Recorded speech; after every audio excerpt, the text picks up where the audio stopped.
Welcome guys, so today I am with this Philips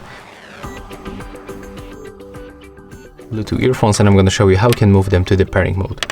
So we are going to use this multifunction button right here between the plus and the minus. Yeah, it's this one. And we have to also use this plastic part. Basically, we have to take a look on this small indicator.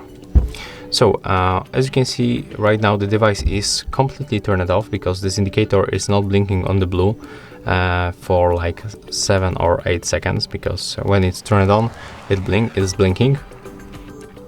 And right now we have to hold this button and keep holding until this indicator right here turns to the white and the blue. It will start blinking just like that. Right now we can release. And we have to click to pair new device on our Android smartphone or Apple smartphone. We have to select our earbuds, and after a few seconds we have to accept the pairing request and we are connected. So that's all for this video. If you find it helpful, just remember to leave a like, comment and subscribe to our channel.